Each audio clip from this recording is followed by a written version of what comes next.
Goeiemiddag uit 'n warm Villiersdorp. Ek vermoed dis in 'n omgewing van 33 grade.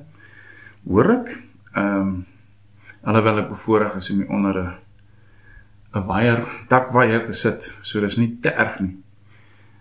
As u iets kry uit die video uit, of as jy nie iets kry uit die video uit nie, gee maar tog 'n like. Klik op die like skakeltjie en subscribe, teken aan. Dit help alles om die woord te versprei. Ek wil vandag seker die vetste heilige koei in die dispensasiestal, in die dispensasie koeistal slag. Miskien die meer halstarrige een, want daar is al hoeveel keer voorspellings gemaak van die, ek weet nie, die 1800s af, toe in die 1900s, 1917, 1914 dink ek, 1988, was daar 88 redes hoekom Jesus sou kom in 88, en toe word het verander na 89 redes hoekom hy sou kom in 89, want hy het nie in 88 gekom nie. Ensovoorts, en toe in die 20s, en nou hoor ons weer, ek meen, daar is 'n geweldige klomp inlegkunde wat plaasvind in hierdie leerstelling, wat ek glo die kerk beroof van oorwinning, wat die kerk beroof van sy autoriteit, want dis 'n ontsnappingsmentaliteit, dis 'n mentaliteit van hierdie aarde word slegter en slegter, die kerk word slegter en slegter, ons is al ewig in die Laodicense, die lou kerk, en die kerk gaan net slegter word, die groot afval lê nog voor, die groot verdrukking lê nog voor, Armageddon is op pad. En hierdie teologie, hierdie leerstelling word gevoed uit koerantopskrifte en sensasionele wêreldgebeure.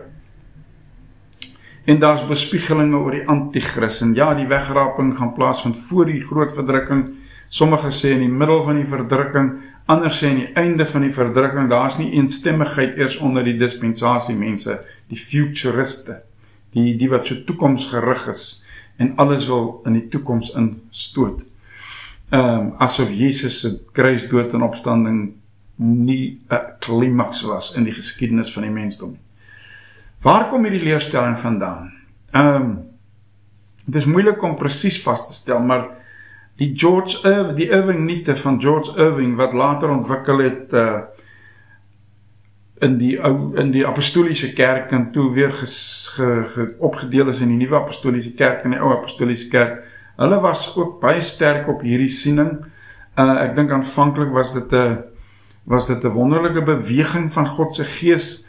Hulle was teen die verstartheid van die kerk, die doodsheid van die kerk, en hulle het sekere dinge in die skrif gesien en daarmee gegaan, maar ongelukkig het daar ook dwalinge plaasgevind. Maar dit klink of daar 'n Juffrou MacDonald op 'n stadium hier in die 1800s geprofeteer het vir die eerste keer oor 2 komste van Jesus, een in die geheim en een in die openbaar. En dit is maar so versprei, en later het die Plymouth Brethren in Engeland die leringe oorgeneem en is redelik gekategoriseer en gestreamline, as ek die woord kan gebruik, deur John Nelson Darby. Later in Amerika het dit geweldig gewild geword, en daar is selfs gerugte dat dit gefinansier is deur ene Rothschild, deur die Oxford University Press. En so het die Scofield Bybel tot stand gekom, wat 'n King James vertaling was, maar met lang notas, extra voetnotas en so aan van Scofield. En hierdie Bybel het omtrent die Bybel geword in die ganse wêreld, en die evangeliese kerk is geweldig beïnvloed hierdeur. Ook deur Moody, Dwight Moody, wat hierdie leerstellinge oorgeneem het. Daar is ook gerugte dat 'n sekere Ribera, 'n Jesuïet priester, ook hierdie lering verkondig het. Clarence Larkin, wat 'n groot gees in die charismatiese wêreld, Pinksterwêreld was, het eintlik vir Ribera geprys, omdat hy hierdie wonderlike waarheid laat herleef het. Maar die storie is dat Ribera dit ontwikkel het om die geweldige negatiewe siening wat daar was van die paus is deur baie gesien as die antichrist ensovoort, en hy wou daardie negatiewe klem van die paus wegneem, en daarom het hy hierdie lering ook ontwikkel. Ons is nie doodseker nie, maar die feit is, dit is vandag met ons, en is redelik duidelik dat dit nie in die meer antieke geskrifte voorkom nie. Daar is 'n paar antieke geskrifte op die fringes, soos hulle sê, op die kante van die evangeliese wêreld en die kerkgeskiedenis, wat wel moontlik daarna kan verwys, maar so was daar baie ander valse leerstellinge wat baie gelowiges wat geglo die opstanding het nie plaasgevind nie, ensovoorts. Wat is die gunsteling verse van die wegrapingsteorie? Die belangrikste een is sekerlik 1 Tessalonisense 4, en ek wil vinnig daarna verwys. Daar's 'n ander, ek gaan kortliks daarna verwys, maar 1 Tessalonisense 4 word gesien as die fundamentele gedeelte, hier van vers 13 is. Maar broeders, ek wil nie hê dat julle onkundig moet wees. Dis 1 Tessalonisense 4. Met betrekking tot die ontslapenis nie, sodat julle nie treur soos die ander wat geen hoop het nie, want as ons glo dat Jesus gesterwe en opgestaan het, dan sal God ook so die wat in Jesus ontslaap het, saam met hom bring.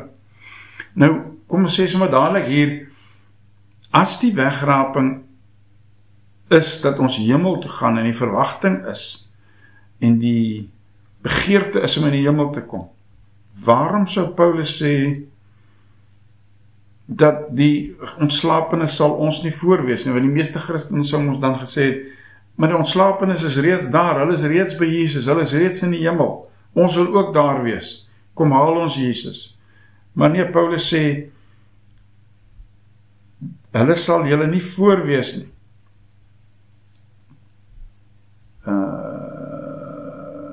Ja, want as ons dit vir julle sê deur die woord van die Here, dat ons wat in die lewe oorbly tot by die wederkoms van die Here, die ontslapenis hoegenaamd nie sal voorwees nie. Ek was nou 'n bietjie voor myself gewees.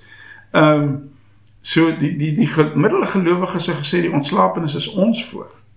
Maar is duidelik dat hierdie gelowiges wat Paulus hier adresseer, bekommerd was dat die ontslapenis gaan uitmis op iets. So dit wat moet gebeur, dit wat hulle verwagting, hulle hoop was iets wat hier op aarde, of ten minste met aardse mense moet gebeur. So hulle het gewonder nou, wat van die ontslapenis, wat van die wat reeds oorlede is. Paulus sê, moet nie bekommerd wees nie. Want Jesus het gesterf en opgestaan en hy bring hulle saam met hom. Want die Here self sal van die hemel neerdal met 'n geroep. Die idee blykbaar is daar is 'n militêre bevel, met die stem van 'n aartsengel en met geklank van die basuin van God. En die wat in Christus gesterf het, sal eerste opstaan. So hier is een of ander opstanding ter sprake. Waarom sal die geeste van die ontslapenis eers moet opstaan? Dit lyk vir my om liggame te ontvang. Hulle nuwe liggame. Hulle liggame wat vir beide hemel en aardse bestaan, vir beide geestelike en aardse bestaan, materiële bestaan, geskik sal wees. Kom ons gaan verder. Daarna sal ons wat in die lewe oorbly, saam met hulle in wolke weggevoer word, die Here tegemoet in die lig, en so sal ons altyd by die Here wees. My vraag is daar, waar gaan ons altyd by die Here wees? Bemoedig mekaar dan, en dan sê hy later in hoofstuk 5, gaan hy net aan, maar oor die tye en geleenthede, broeders, het julle nie nodig dat julle geskryf word nie, want julle weet self baie goed, dat die dag van die Here kom, net soos 'n dief van die nag. So daar is weer die effek van, die dief van die nag kan kom, jy gaan nie noodwendig die dief sien nie, maar jy gaan die effek van die koms van die dief sien. Maar net 'n paar gedagtes rondom die beeld wat hier geskilder word, en meeste Bybelkommentators stem saam, is die beeld van 'n Romeinse of 'n dignitary, 'n belangrike persoon, 'n generaal, 'n koning, wat op pad is om 'n stad of 'n dorp te besoek. En dan wat hulle gewoonlik gedoen het, as hulle hoor die persoon is op pad, die koning, die president as jy wil, dan het hulle 'n komitee gereël, hulle het hulle self reg gekry, en hulle het hierdie belangrike persoon tegemoet gegaan. En dan het hulle teruggekeer na die stad waar hulle gewoon het. Hulle het nie saam met hom teruggedraai en verder teruggegaan na waar hy vandaan kom. Dit was nie die idee nie. Dit was die dignitary, die belangrike persoon het gekom om hierdie stad, hierdie dorp te besoek en daar is 'n komitee uitgestuur om hom te verwelkom. En dit is ook die betekenis van die Griekse woord apothentes, dink ek is die woord, van tegemoet gaan, met die idee om terug te keer. So dis een van die verklarings wat vir my meer sin maak, as dat ons hemel toe gaan. Die hemel is nooit ons bestemming nie, daar is nooit 'n nadruk op die hemel as ons bestemming nie. Die aarde is ons bestemming, en ek gaan meer daaroor sê in 'n minuut, of 2. In Openbaring 4 lees ons dat, ek dink ons Openbaring 4 wat sê waar die stem en daar was ook 'n trompet en sê vir Johannes, kom op hierheen. En baie dispensasie mense sien dit as die wegraping. Want hulle sê ook na daardie versie in die res van Openbaring word daar nooit weer van die kerk gepraat nie. Want die kerk verdwyn dan net. Wel, daar's baie ander goed waar daaroor nie gepraat nie. Die naam van Jesus byvoorbeeld word nie genoem. Baie in Openbaring, maar dis die lam van God, dis die leeu uit die stam van Juda. So is daar baie name vir die kerk, die tempel van God, die volk van God, die nuwe Jerusalem, ensovoorts, ensovoorts. En die feit dat die trompet blaas, daar's nog 'n klomp trompette na hierdie trompet in hoofstuk 4. So hoeveel wegrapings is daar dan? 'n ander gunsteling versie wat hulle noem is Matteus 23:24 wat praat van, daar sal 2 op die land wees en die een sal gelos word en die ander sal weggevoer word, 2 sal op die bed lê, een sal weggeraap word of weggeneem word en die ander een sal one will be taken, one will be left. Een sal weggevoer word en die ander een sal agterbly. Ons gaan meer daaroor sê in 'n minuut of 2. Maar kom ons kyk wat sê Jesus in Johannes 17 vers 15. Johannes 17 vers 15 sê Jesus uitdruklik in sy sogenaamde hoëpriesterlike gebed, Vader, ek bid nie dat U hulle uit die wêreld wegneem nie, maar dat U hulle bewaar. Ek bid nie dat hulle uit die wêreld wegneem. Kom ons lees dit tog. Johannes 17 vers 15, dat ek hom net reg citeer. Lyk nie of Jesus baie sterk in die wegraping of 'n wegraping geglo het. Ek bid nie dat U hulle uit die wêreld wegneem nie, maar dat U hulle van die bose bewaar. Hulle is nie van die wêreld. Hierdie gees, hierdie wêreld in hierdie sin is eintlik die ou godsdienstige stelsel. Die ou godsdienstige politieke stelsel, maar veral die godsdienstige stelsel. En Jesus sê, ek bid dat julle bewaar van daardie stelsel, van daardie invloed. Dan is daar ook Jesus se uitspraak in Matteus 6. Ek meen, Jesus leer sy disippels bid. Wat leer hy ons bid? As daar 'n wegraping was, sou hy waarskynlik vir ons geleer het om te bid iets soos, Vader, ek bid dat die koninkryk kom, dat die koning kom en ons kom weggeruk, ons kom wegneem, ons kom wegvat van hierdie sondige, vuil wêreld af, sodat U wil volkomeke geskied in die hemel. Nee, dis nie wat Jesus ons leer nie. Ek bid dat U koninkryk kom. So leer Jesus ons bid. Laat U koninkryk, U heerskappy, U goddelike orde kom. Laat U wil geskied hier op aarde, soos in die hemel. Daar is 'n gebed, daar is 'n passie in Jesus se hart, dat die hemel en die aarde een moet word, in terme van uitdrukking, in terme van manifestasie, van geregtigheid en vrede en heiligheid, en goedheid, en alles wat mooi en reg en edel is. Geen idee van 'n wegraping. Want, sê Jesus ook in Matteus 5 dan, dink ek, die ootmoediges, die nederiges sal die aarde beerwe. Die aarde word beloof vir die nederiges, vir die ootmoediges, vir die sagmoediges.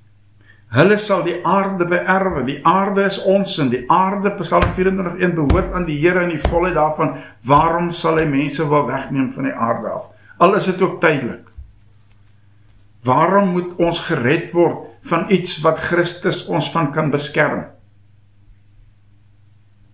As hy met die 3 manne in die vuurige oond kon stap, dink jy hy kan nie sy volk hier op aarde beskerm teen watter boosheid ook al op hierdie aarde losgelaat word nie? Daardie versies van een weggeneem, een word verlaat nie, aan een, kom ons kyk gou daar in Matteus hoofstuk 13 lees ons van die koring en die onkruid wat saamgroei. En iemand sê, jy weet, 'n slegte man het gekom en hy het hierdie slegte saad kom saai tussen die koring. En sal ons dit uitdruk en verwoes, en dan sê die Here, nee, los hulle dat hulle saamgroei tot hulle volwasse is. Dan sal dit baie duidelik sigbaar wees. Wat is wat? Wat is onkruid? Wat is koring? Wie is onkruid en wie is koring? En dan sal die koring eers by mekaar gemaak word. Dan maak ons eers die koring by mekaar, bring hulle en verbrand hulle, en dan bring ons die koring in die skuur. So dit lyk vir my die negatiefes, die slegtes, die bose word eerste weggeruim, uit die pad gevat. Kom ons lees Matteus 24, watter versies?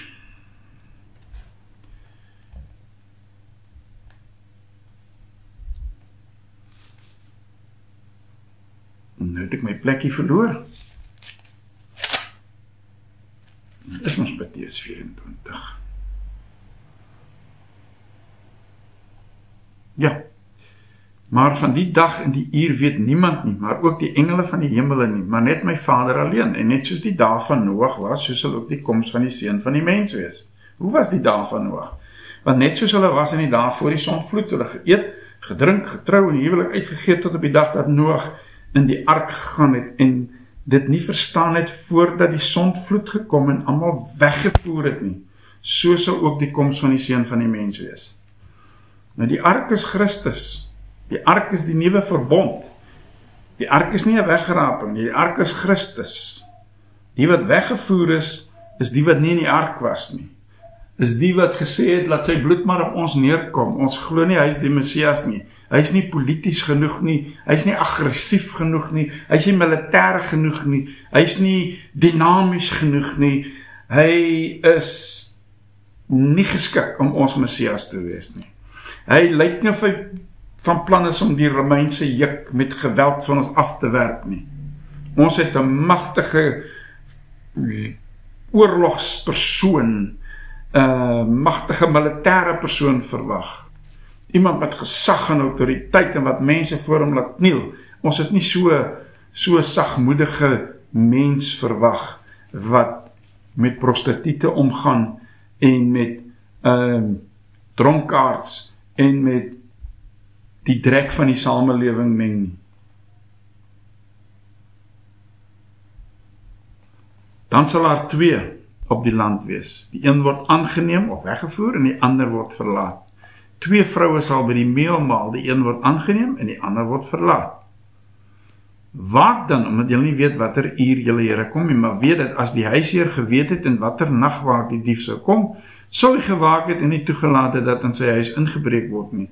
Daarom moet julle ook gereed wees want die Seun van die mens kom op 'n uur. Ek glo meeste van hierdie skrifte wys op die oordeel, die naderende oordeel wat ons reeds na verwys het, dat in 70 na Christus gekom en daar was 'n naderende oordeel oor die ongehoorsaamheid, oor die verbondsontrouheid van God se verbondsvolk. God was besig om te waarsku dat hierdie stelsel is verby, hierdie dispensasie is verby, dis nou die dispensasie van die Gees, dis die dispensasie van die nuwe verbond, dis die dispensasie van die nuwe skepping. God se koninkryk is hier, die koninkryk is in julle. Alles wat uiterlik en vleeslik is, gaan uit die weg geruim word om plek te maak vir die nuwe, want die nuwe tempel bestaan reeds. Hy het reeds opgestaan uit die dood uit. Hy is reeds die hoeksteen van 'n majestueuse tempel. Ek wou sê magnificent, dit is ook goed. Van 'n magnificent, majestueuse tempel wat besig is om te verrys. En wat gaan vasstaan en al die volke van al die nasies van die aarde gaan getrek word, aangetrek word. Die owerhede, magte en kragte gaan 'n wonderlike demonstrasie sien van God se heerlikheid en God se krag. Verlang u nie na so 'n kerk nie, dis die passie van my hart. Dis die kerk, die eklesia van Jesus Christus, waar mense weet dat Christus woon in hulle.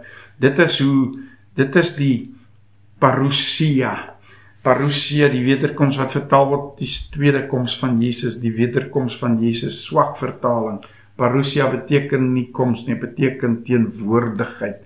Dit beteken sy teenwoordigheid, en hy het gekom reeds in 7, hy het gekom toe hy opgestaan het uit die dood, hy het gekom op Pinksterdag, en in ons kom woon. Hy het gekom in 70 na Christus, toe hy die Romeine as 'n agent gebruik het, maar ek glo ons leef in 'n tyd, waar die parousia van Jesus, want sy koms is nie net soos 'n dief in die nag, sy koms is ook, sê op 'n ander plek, soos 'n helder lig, of sommige vertalings sê weerlig, sommige vertalings sê soos die son wat opkom. Ek glo dis eintlik die korrekte vertaling, hierdie helder lig, die son wat opkom in die ooste, en progressief voortbeweeg na die weste, maar daar kom 'n helder middaguur, daar kom 'n tyd wat die son op sy helderste skyn, en ek glo dis die parousia van Jesus. Hy is besig om te kom in sy gelowiges, soos hy ook in 2 Tessalonisense sê, wanneer hy kom om verheerlik te word in sy gelowiges. Daar is 'n wederkoms, daar is 'n teenwoordigheid, daar is 'n onmiddellike teenwoordigheid van Christus in en deur sy liggaam, en soos wat hy in die Ou Testament en in die Nuwe Testament, in die geval van 70 na Christus, die Romeine, en dan soms die Assiriërs in die Ou Testament, die Babyloniërs gebruik, om sy volk te straf, en nie net sy volk, maar om oordeel te bring, ook oor ander volke. So gebruik hy ons in hierdie tyd, ons is nie net sy agent nie. Prys die Here, ons is sy liggaam, ons is sy seuns, en die ganse skepping wag met reikhalsende verlange op die openbaring van die seuns van God, op ons transformasie, op ons manifestasie as seuns van God. Toe Jesus die berg opgegaan het, sy verheerliking, ons verheerliking, soos Jesus verheerlik geword het en begin skyn het, so met die seuns van God, so gaan die seuns van God. Waar is Jesus? Hy is hier. Enige oomblik kan hy begin skyn deur ons, maar ek glo dit hang saam met die evangelie verkondiging. God skep nie sonder dat die woord eers uitgaan nie. God skep nie sonder dat eers gesê word, sodat hy eers 'n woord spreek nie, en ek glo hierdie woord is besig om gespreek te word nou in die wêreld, op hierdie planeet.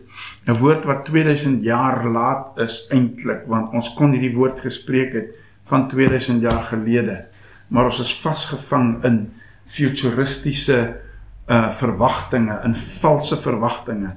Dis waarom ek hierdie boodskap noem, die wegraping, is dit 'n salige hoop of 'n valse verwagting. Ek glo die wegraping, soos hy deur die dispensasie mense gepreek word, is 'n valse verwagting, is 'n verwagting wat die kerk kastreer van sy krag, van sy dinamiek. Nee, daai tyd is verby. Ons moet hierdie heilige koei moet finaal geslag word, en word nou geslag. Ek glo die woord slag hom ook, want dis die swaard van die Gees, en die swaard van die Gees bring regering, bring orde, bring heerskappy, die heerskappy van Jesus Christus, die koning van alle konings, die Heer van alle Here. Ek gaan vir u groet, en ons gaan volgende keer waarskynlik praat oor die Antichrist. Of die 666, of beide, want dit is nie noodwendig dieselfde ding nie. U sal verbaas wees om te hoor. Like tog maar die video asseblief, en subscribe.